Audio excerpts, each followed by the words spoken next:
স্বাধীনতা নিয়েই কিন্তু আমাদের মধ্যে অনেক আলোচনা পর্যালোচনা হওয়া উচিত। আমার মনে যা চাইবে সেইটা কি করতে পারবো? এটা কোনো রাষ্ট্রে আছে? কোনো রাষ্ট্র পারবে?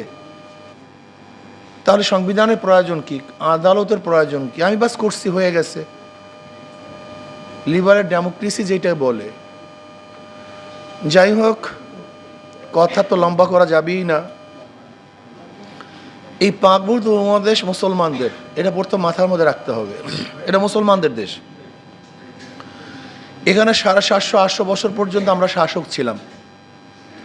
ব্রিটিশ আমাদের থেকেই দেশটাকে দখল করেছিল। ব্রিটিশ যেহেতু আমাদের থেকে দেশ দখল করছে, আলটিমেটলি আমরাই তাদের শত্রু হয়ে গেছি।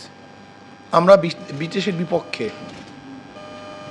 কিন্তু ব্রিটিশদেরকে একদল মানুষ সহযোগিতা করেছিল। তারা কারা আপনারা জানেন। যাদের সহযোগিতার মাধ্যমে ব্রিটিশ এ দেশ শোষণ করেছিল। ব্রিটিশের কি দায়িত্ব ছিল? ব্রিটিশের মূল দায়িত্ব ছিল এবং তাদের নীতি আদর্শ ছিল এদেশ থেকে মুসলমানদের উৎখাত করা। এর জন্য মুসলমানদের উৎখাত করার যেই পরিমাণ নেগেটিভ দরকার, যা কিছু দরকার, তারা সেইটাকে সামনে নিয়ে এসছে। এমনকি ওরা এক সময় গোটা পাকবুদ উপমহাদেশের মানুষদেরকে খ্রিস্টান বানাবার চক্রান্ত করেছিল। ব্রিটিশ আইন করেছিল প্রতি জুমার মসজিদে একজন পাদ্রী বক্তব্য দিবে। এটা আমরা হয়তো অনেকেই জানি না। প্রতি জুমার মসজিদে একজন পাদ্রী বক্তব্য দিবে। দিল্লির মসজিদে এক পাদ্রী এসছে বক্তব্য দেওয়ার জন্য। সে প্রশ্ন তুলছে সমস্ত মুসল্লিদের কাছে যে তোমাদের প্রত্যেকের কি পিতা আছে? বলে হ্যাঁ, পিতা আছে। কল যেহেতু পিতা ছাড়া কেউ নেই। কল না, কেউ নেই। এবার তুমি বলো তো ঈসার পিতাকে। পিতা ছাড়া তো যে জন্মগ্রহণ করতে পারে না। এবার বলো ঈসার পিতাকে। এখন মুসল্লিরা এদিকে তাকায়, ওদিকে তাকায়। বলে না, আজকে জবাব দেবো না, আগামীকালকে জবাব দেবো। যাও, আগামীকালকে জবাব দেবো। একজন মুসল্লি বলছে না, আজকেই দেন না পাদ্রী সাহেব। বলে দেখো, পিতা ছাড়া কেউ জন্মগ্রহণ করতে পারে না। নিশ্চয়ই ঈসার একজন পিতা আছে, সেই পিতাকে আল্লাহ। এবার এক মুসল্লি বলতেছে, পাদ্রী সাহেব, ঈসার পিতার সন্তান কতজন? বলছে একজন। বলে আশ্চর্য, আমার 10 সন্তান আর ঈসার পিতার মাত্র 1 সন্তান। এত দুর্বল ঈসার পিতা। যে ঈসার পিতার মাত্র একটা সন্তান, এত দুর্বলকে আমি খোদা মানতে পারি না। ওই দিন থেকে পাদ্রী কিন্তু মসজিদ থেকে ভেগেছিল আর দ্বিতীয়বার এখানে আসেন। আপনারা জানেন না অনেকেই যে মুসলমানরা পাদ্রীদের সাথে কত হাজারো আলোচনা করেছে, কত হাজারো ডিবেট করছে, যার কোনো শেষ নেই, সীমা নেই। কারণ তাদের টার্গেটটা ছিল মুসলমানদের মাথার থেকে ইসলামকে সরিয়ে দেওয়া। এটা মূল টার্গেট। চেতনাকে সরিয়ে দেওয়া।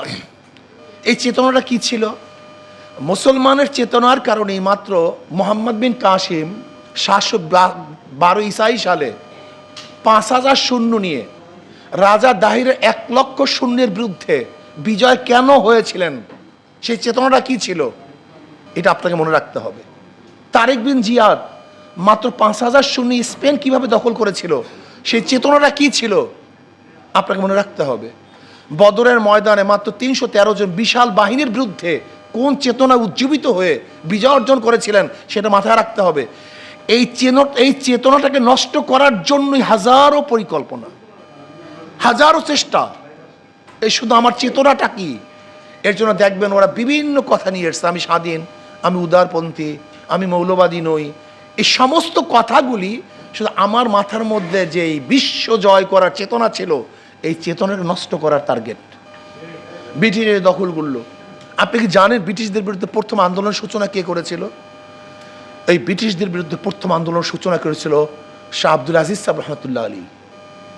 শাহ আব্দুল আজিজ সাহেব রহমতুল্লাহ আলী 1803 ঈসাই সালে দিল্লির বুখারীর 10 থেকে বলেছিলেন, আজকে পাকবুদ উপমহাদেশ দারুল ইসলাম নয়, দারুল হরব। এদের বিরুদ্ধে আন্দোলন করা, সংগ্রাম করা প্রত্যেকটা মুসলমানদের জন্য ফরজে আইন। এই মুসলমানদের প্রথম স্বাধীনতার ডাক দেওয়ার কারণেই এদের স্বাধীন হয়েছিল। আমরা ভেবেছিলাম ব্রিটিশ এদেশ থেকে চলে গেছে। আপনি কি জানেন ব্রিটিশ হটাও আন্দোলনে মুসলমানদের সংখ্যা কী পরিমাণ ছিল? আপনি দেখবেন ইন্ডিয়ান গেটের মধ্যে 93,000 যারা ব্রিটিশ হটাও আন্দোলনে মারা গিয়েছে, তাদের নাম লিস্টি করা আছে ইন্ডিয়ান গেটের মধ্যে, সেখানে 63,000-এর উপরে শুধু নাম আছে মুসলমানদের। মারা গেছে 93,000, সেখানে মুসলমানদের সংখ্যা 63,000-এর উপরে। মুসলমানদের সংখ্যা সবচেয়ে বেশি ছিল, কিন্তু আজকে মুসলমানদের কথা কেউ বলে না, বলতেও চায় না। সূচনা করেছে মুসলমান ব্রিটিশ আন্দোলনের, জীবন তারা সবচেয়ে বেশি দিয়েছে, কিন্তু মুসলমানদের নাম নেই। ভেবেছিলাম এবার আমরা স্বাধীন, আমাদের দেশ মুক্ত, আমরা প্রত্যেকে বৈষম্য দূর করতে পেরেছি, বৈষম্যহীনভাবে আমরা বসবাস করব। কিন্তু আমরা কি দেখলাম? সংখ্যাগরিষ্ঠরা মুসলমানদের সাথে বৈষম্য করছে, তাদের অধিকার দিচ্ছে না। আবার মুসলমানরা চিন্তা করছে মুসলমানদের জন্য আলাদা ভূখণ্ড না হলে আমরা স্বাধীনতা অর্জন করতে পারবো না। আবার 47-এ কারা আন্দোলন করেছিল, কারা সংগ্রাম করেছিল, একদিনও চিন্তা করেছেন? আজকে আমি বললাম না, আমাদের মাথার থেকে আমি মুসলমান, শুধু আমি মুসলমান এই চেতনাটাকে নষ্ট করার জন্য যত নেগেটিভ এখানে সৃষ্টি করা হয়। আমি মুসলমান যেন এই কথাটাই আমার মধ্যে না থাকে। দেখেন না, একজন তসলিমা নাসরিন, সেদিনকে আমার একটা পোস্টে আমি বলছিলাম 92% মুসলমানদের দেশে কোনো অবস্থাতেই গান বাদ্য এবং বাদ্যযন্ত্র গানের টিচার দেওয়া যাবে না। আপনি কি দেখেছেন তসলিমা নাসরিন সেটার বিরুদ্ধে কি লিখেছে? 92% বাংলাদেশি, বাঙালি দেখছেন নেগেটিভ। মানে আমি মুসলমান এই কথাটা মাথার থেকে তুলে দেয়া, মূল চেতনাই হলো আমি যে মুসলমান, এটা তো আমার মনের মধ্যে না থাকে। আমি বাঙালি, আমি বাংলাদেশি, আমি সেকুলার, আমি নন সাম্প্রদায়িক, আমি উদারপন্থী, এই শব্দগুলি আমার মাথার মধ্যে ঢুকানো। আমি মুসলমান, এই চেতনাকে নষ্ট করা, আর কিচ্ছু না। ভেবেছিলাম যে যদি আমরা ভারত থেকে আলাদা হতে পারি তাহলে আমরা স্বাধীন, আমরা মুক্ত। 47-এ কেন আন্দোলন হয়েছিল দেখেন তো? কিসের ভিত্তিতে? কেন দেশ ভাগ হয়েছিল? ভৌগোলিক কারণে নয়, আমি বারবার এই কথাটা বলতে চাই, অন্য কোনো কারণে নয়। ভাষার ভিত্তিতে দেশ ডিভাইডেড হয় নাই, ঋতুর কারণে, ভৌগোলিক কারণে দেশ ডিভাইডেড হয় নাই। 47-এ দেশ আলাদা হওয়ার কারণটা কি ছিল? মুসলমান, ধর্মের ভিত্তিক। এদেশ ভাগ হয়েছিল ধর্মের ভিত্তিতে, এদেশ মুসলমানদের দেশ। এটা কেন আপনাকে বলতে লজ্জা হয়? আজকে আলেমদের এই কথা বলতে লজ্জা হয়, আজকে মুসলমানদের এই কথা বলতে লজ্জা হয়। 47-এ দেশ মুসলমানরা মুসলমানদের জন্য ভাগ করেছিল। এবং আপনি কি জানেন না 1905 ঈসাই সালে যখন ঢাকা ইউনিভার্সিটি প্রস্তাব দেওয়া হয়েছিল, তখন কারা বাধা দিয়েছিল? কারা বাধা দিয়েছিল? কেন বাধা দিয়েছিল? এই কথাগুলি কি মিথ্যে? 41 বার কারা আন্দোলন করেছিল, কারা বৈঠক করেছিল? গড়াইয়ের মাঠে রবি ঠাকুরের নেতৃত্বে, তার সভাপতিত্বে ঢাকা ইউনিভার্সিটি বাধা দেওয়ার জন্য কারা চেষ্টা করেছিল? হ্যাঁ, আজকে উদারপন্থী হয়ে গেছে সবাই। আমার কথা আমি বলতে পারবো না, আমার স্টেজ আমি কথা বলতে পারবো না, এটা কেমন কথা হলো? আমি মনে করি যে আপনাকে অবশ্যই মনে রাখতে হবে, আমাকে ইসলামকে ঠেকাবার জন্য যত চক্রান্ত। 47-এ মুসলমানদের জন্য এই দেশ স্বাধীন হয়েছিল ধর্মের ভিত্তিতে। এদেশ মুসলমানদের দেশ, সংঘর্ষ মুসলমান। আপনি কেন চিন্তা করেন না যে পূর্ব পাকিস্তান পশ্চিম পাকিস্তানের মধ্যে প্রায় 1700 কিলোমিটার দূরত্বে অবস্থান করতেছে আমরা? ওইদিকেও পাকিস্তান, এদিকেও পাকিস্তান, মাঝখানে বিশাল ব্যবধান ভারত। এই দুই দেশ আলাদা দেশ, একই নামে পাকিস্তান নামে ভারত থেকে আলাদা হওয়ার পিছনে কি কারণ ছিল? অন্য কোনো কারণ না। ওরা সংখ্যাগরিষ্ঠ মুসলমান, আমরা সংখ্যাগরিষ্ঠ মুসলমান, কাজে এই দেশ মুসলমানদের। একত্রে কি হয়েছিল? একত্রে আমরা কি করেছি? কিসের থেকে স্বাধীন হয়েছি? আমরা পাকিস্তান থেকে আলাদা হয়েছি। স্বাধীন হয়েছিলাম 47-এ, আর আলাদা হয়েছি 71-এ। আমি মনে করি 47-এ যদি ভারত থেকে আমরা আলাদা না হতাম, স্বাধীন না হতাম, কিয়ামত পর্যন্ত আন্দোলন করতে পারতেন, কিন্তু লাল সবুজের পতাকা উত্তোলন করতে পারতেন না কিয়ামত পর্যন্ত। আপনি কি দেখেন না যে কাশ্মীর একসময় মুসলমান স্বাধীন ছিল, কাশ্মীর, এবং সেখানে 98-99% মুসলমান ছিল, কিন্তু আজকে তারা স্বাধীনতা নয়, তারা পরাধীনতা অনুভব করতেছে। আজকে সেখানে ভারত দখল করে ফেলেছে। পাঞ্জাবের অবস্থা আপনারা দেখেন, হায়দ্রাবাদের অবস্থা দেখেন, এগুলো সব স্বাধীন রাষ্ট্র ছিল, কিন্তু পরবর্তীতে ভারত দখল করেছে। যদি 47-এ আমরা আলাদা না হতাম, কিয়ামত পর্যন্ত আন্দোলন করতে পারতেন, কিন্তু কোনোদিন স্বাধীনতা অর্জন করতে পারতেন না। আজকে বৈশাখীর নামে কি হচ্ছে, কি করতেছে? আজকে বিভিন্ন বিভিন্ন আদর্শ নিয়ে আসছে। যাই হোক, আমি মনে করি যে আমাদের প্রত্যেকের মাথার মধ্যে রাখা দরকার আমি একজন মুসলমান। আমি মুসলমান হিসাবে যদি আমাকে পরিচয় দেই তাহলে এদের স্বাধীন হবে। আর যদি মুসলমান হিসেবে পরিচয় না দেন, আমেরিকা দখল করবে কতক্ষণ, কতক্ষণ চীন তাদের থিওরি নিয়ে আসবে, কত রাশিয়া তাদের থিওরি নিয়ে আসবে, আর ভারত তো তার আদর্শ বাস্তবায়নের চেষ্টা চলছে। কিন্তু আমি যখন মুসলমান থাকবো, ভারত আমাকে এখানে কোনো অবস্থাতেই স্থান করতে পারবে না, আমেরিকা পারবে না, রাশিয়া পারবে না, চীন পারবে না, সেকুলার পারবে না, ডেমোক্রেসি পারবে না, এ কাউ পারবে না।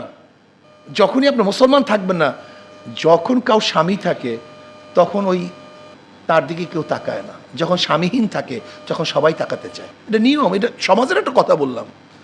আপনি যখন নিজের আদর্শ লালন করবেন, আপনার দিকে কেউ তাকাবে না। যখন আদর্শ লালন করবেন না, প্রত্যেকের আদর্শ স্থাপন করার চেষ্টা তারা করবেই করবে, কোনো সন্দেহ নেই।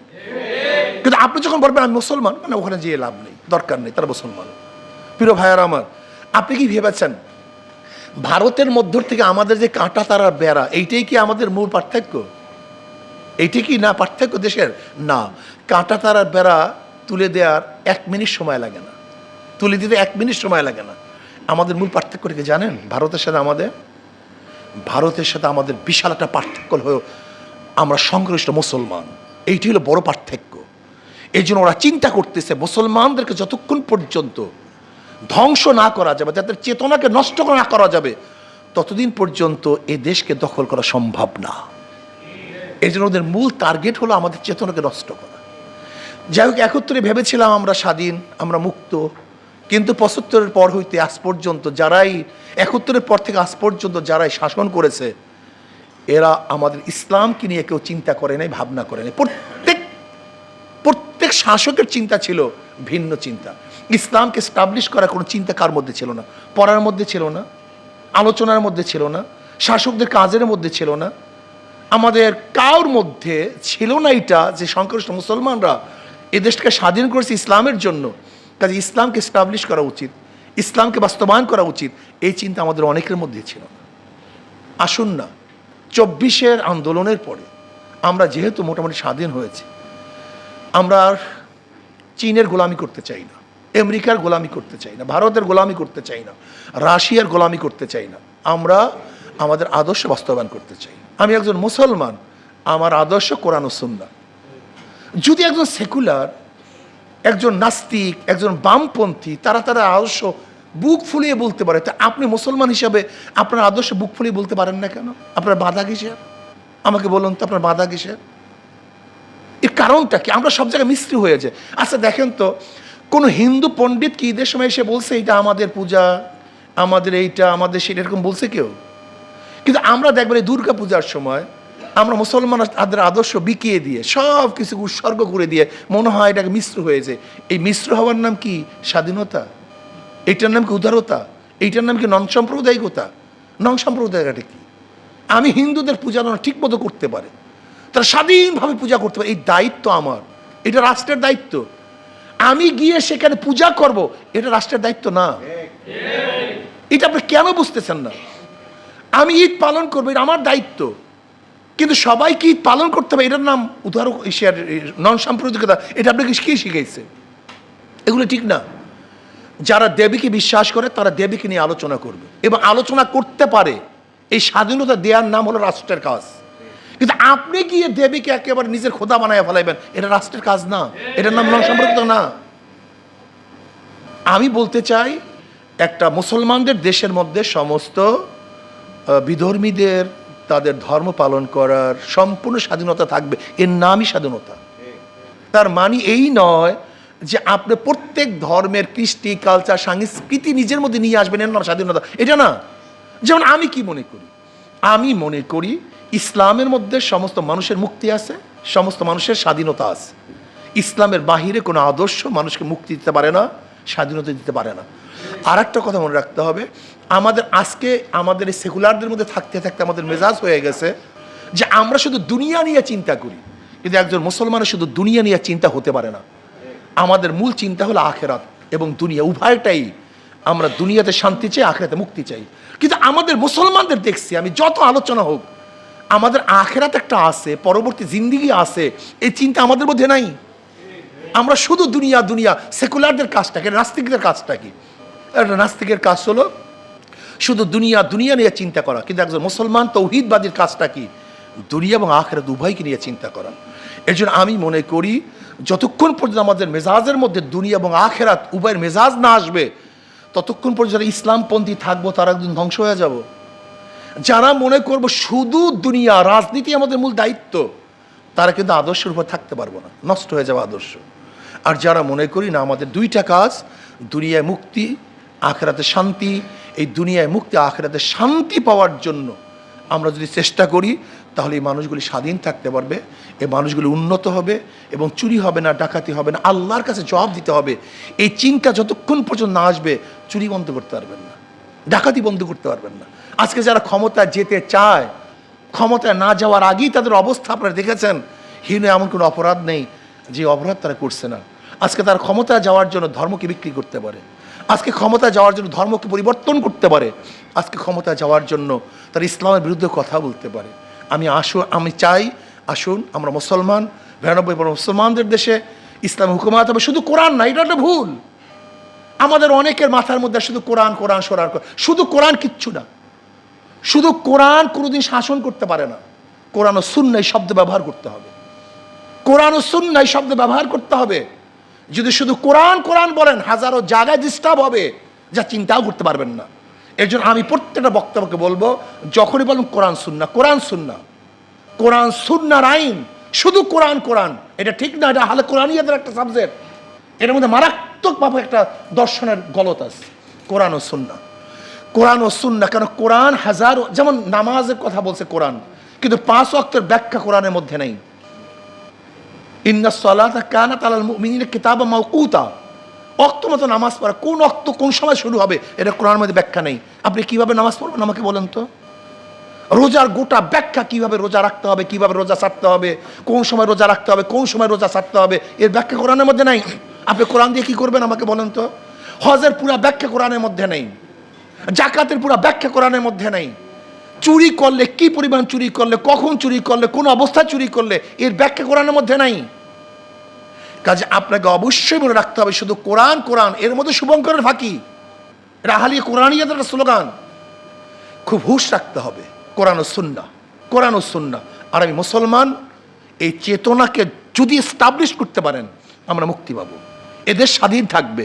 আর আমি মুসলমান, এই চেতনাকে যদি ধ্বংস করেন, তাহলে আজকে হোক, কালকে হোক, 100 বছর পরে হোক, 500 বছর পরে হোক, এই ভূখণ্ড অন্য দেশ দখল করবে, এই ভূখণ্ডের স্বাধীনতা থাকবে না।